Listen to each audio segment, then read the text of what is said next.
अब हम बात करेंगे मुआशरे के उस हिस्से की, उस तबके की जो हर वक्त, हर जगह, हर दिन हमारे दरमियान रहकर हमारी जिंदगी के लिए किरदार अदा करता है।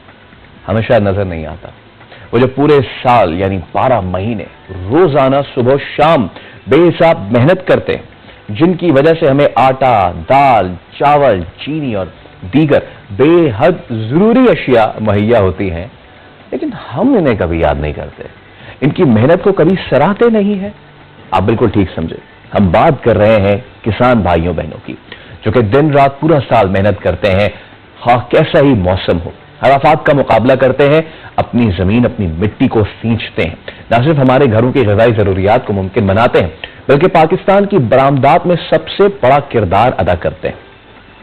तो इसी सिलसिले में आज हमने सोचा कि क्यों ना हम माशरे के इस सेगमेंट को अपने शो के प्लेटफॉर्म से, अपने चैनल के प्लेटफॉर्म से सलाम पेश करें और गुफ्तगू करें इस बहुत ही अहम मौजू पे। हमारे साथ मौजूद है फातिमा फर्टिलाइजर ग्रुप पाकिस्तान से national marketing manager Rabil Satuzai. Rabil, thank you so much for your time, it's a pleasure talking to you. मुझे बताएं, हम आपसे जानना चाहेंगे कि किसान या ज़रई सेक्टर कितना ज्यादा इंपॉर्टेंट है, कितनी अहमियत का हामिल है, आम लोग हो, मईशत या फिर मुल्क के लिए। अस्सलामुअलैकुम जी, और बहुत शुक्रिया मुझे इनवाइट करने का। आपका सवाल बड़ा इंटरेस्टिंग है। मैं आपको थोड़े नंबर्स बताऊंगी। हम एक एग्रीकल्चर कंट्री हैं और हमारे मुल्क में 8.2 मिलियन फार्मर्स, बहन और भाई, हमारे किसान भाई काम करते हैं। जो हमारा जीडीपी है टोटल पाकिस्तान का, उसमें एग्रीकल्चर 19% की कंट्रीब्यूशन करता है, और ओवरऑल जो हमारी पाकिस्तान की वर्कफोर्स है 38% वर्कफोर्स की कंट्रीब्यूशन एग्रीकल्चर से आती है। और एक नंबर जो मेरे दिल के बड़े करीब है, इस पाकिस्तान की एग्रीकल्चर में डायरेक्टली और इनडायरेक्टली 22 मिलियन औरतें काम करती हैं। तो आप इन नंबर से अंदाजा लगा सकते हैं कि ये कितना बड़ा कंट्रीब्यूशन है हमारी मुल्क की तरफ। लेकिन इन किसान भाई और बहनों के बारे में ना कोई बात करता है, ना उनको कोई खराज तहसीन पेश करता है, तो आप इसका अंदाजा लगा सकते हैं। बिल्कुल। अच्छा राबिल, जैसे कि आप कह रही हैं ना कि बहुत बड़ा कंट्रीब्यूशन है, एज यू सेड कि हमारी हम जो मुल्क है एक ज़राई मुल्क है, फिर हमारी मईशत की मेन, अगर मैं ये कहूँ कि बैकबोन है हमारी एग्रीकल्चर, हमारा तो गलत नहीं होगा, लेकिन जो हुकूक मिलने चाहिए किसान भाइयों को वो नहीं मिलते। पूरे साल में अगर हम एक दिन सिर्फ किसान किसान करते रहेंगे तो आई डोंट थिंक सो कि वो जो हकदार लोग हैं, स्पेशली किसान जो कि अपना पसीना भी बहाते हैं, पूरा दिन मेहनत करते हैं, धूप में भी, गर्मी है सर्दी है, वो परवाह नहीं करते, बट इन रिटर्न उन्हें वो चीज़ नहीं मिलती। मेरे ख्याल से इस चीज को पाकिस्तान में चेंज होना चाहिए। आपको भी ऐसे लगता है?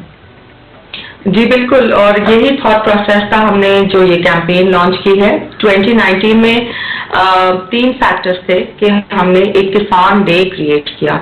सबसे पहले तो जी आप और मैं, हम जो खाते हैं, जो पीते हैं, जो पहनते हैं, कॉटन हो गई, दालें हो गई, आटा, चीनी, फ्रूट, सब्जी, हमारे घरों में तो आराम से आ जाता है, बट हम और आप क्या ये अंडरस्टैंड करते हैं कि वो जो किसान है वो पूरा साल अपनी मेहनत, अपनी मुशक्कत, अपना खून पसीना उन क्रॉप्स में लगाता है, और तब तक जाके हमारे पास ये चीजें आती हैं।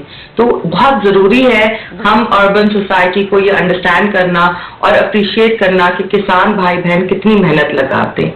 दूसरा, एक कोई प्लेटफॉर्म होना चाहिए जहां वो अपनी मुश्किलात, अपनी मुसीबतें, अपने इश्यूज डिस्कस कर सकें, ना सिर्फ हम जैसी कंपनीज के साथ बट गवर्नमेंट के साथ, ताकि गवर्नमेंट एक framework, farmer friendly policy framework जरूर बनाए और उनकी मुश्किलों का हल करे।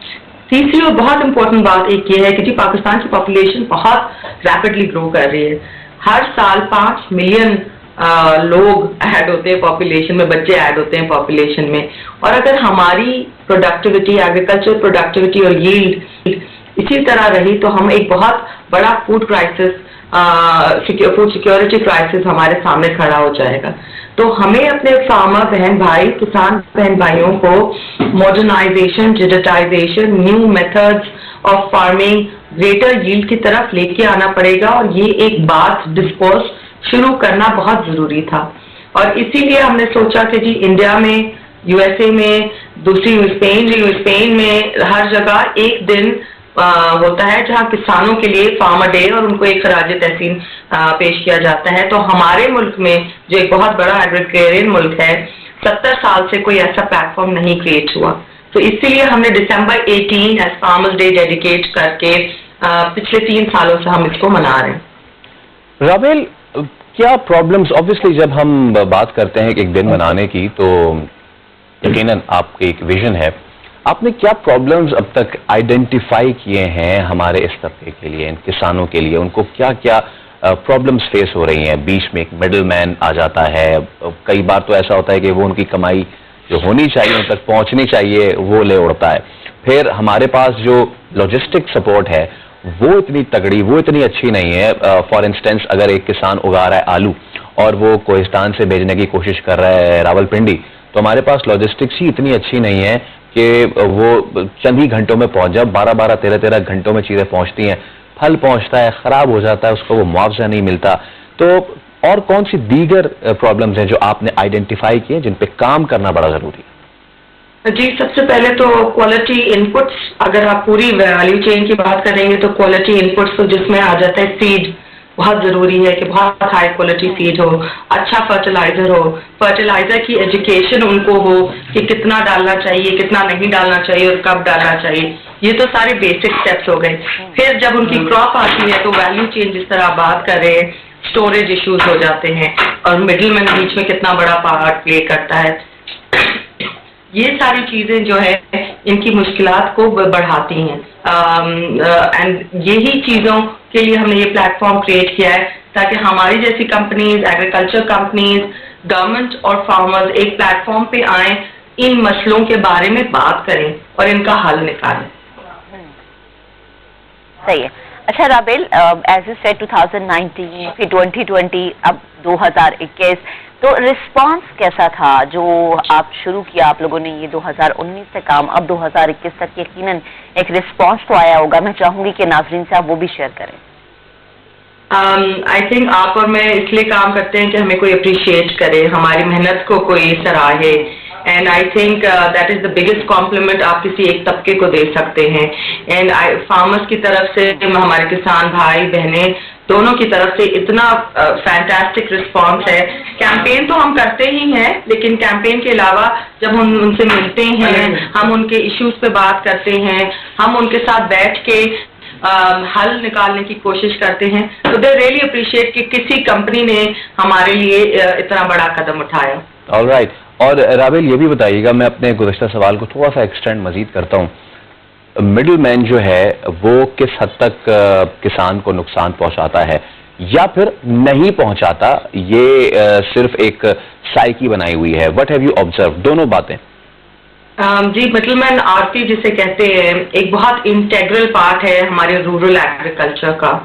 यस, इट इज अंडरस्टूड और है भी कि वो एक्सप्लॉइट भी करते हैं और जो चीज वो लेते हैं फार्मर से वो आगे किस प्राइस पे जाती है उसका थोड़ा फर्क है, लेकिन फार्मर की कनेक्शन उसके साथ बहुत जुड़ी हुई होती है। वहाँ वो अगर उसको शादी करनी है, उसके बच्चे की पढ़ाई है, उससे लोन लेना, उसको क्रेडिट पे इनपुट देना भी बहुत एक रेलेवेंट चीज है जो आरती का रोल है।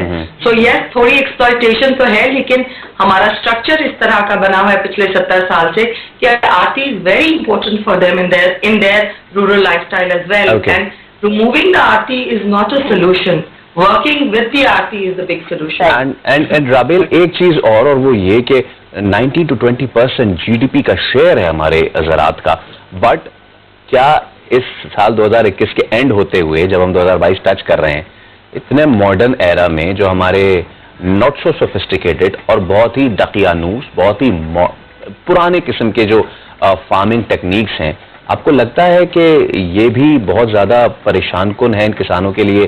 जब तक टेक्नोलॉजी नहीं आएगी तब तक ना ग्रोथ, ना प्रोडक्शन बढ़ेगी, ना क्वालिटी, ना इनकी जिंदगी में आसूदगी आएगी। बिल्कुल आप सही कह रहे हैं। That is one of the reason farmer day is so important, because आप दूसरी कॉर्पोरेट्स को, गवर्नमेंट्स को लेकर आए। मॉडर्नाइजेशन, डिजिटाइजेशन, मैकेनाइजेशन बहुत जरूरी है। अब जिस तरह मैंने आपको बताया हमारी पॉपुलेशन किस ग्रोथ से चल रही है, आपको फूड सिक्योरिटी कंसर्न्स होंगे अगर हमारी यील्ड बेहतर ना हुई, अगर हमारी पैदावार बढ़ी नहीं। और पैदावार सिर्फ हमारी अब इन नए मॉडर्न टेक्निक से बढ़ सकती है, पुराने दकिया नुकी से नहीं बढ़ सकती। ठीक है राबेल, बेहद शुक्रिया वक्त देने के लिए, गुफ्तगू करने। यकीनन एक ऐसा टॉपिक है जिसपे हम जितनी बात करें कम है, पूरा साल भी बात करते रहें क्यों कम है, क्योंकि हमारे जो किसान भाई हैं पूरा साल हमें मेहनत करते नजर आते हैं। अभी ब्रेक लेंगे, ब्रेक के बाद दोबारा हमारे साथ रहिएगा।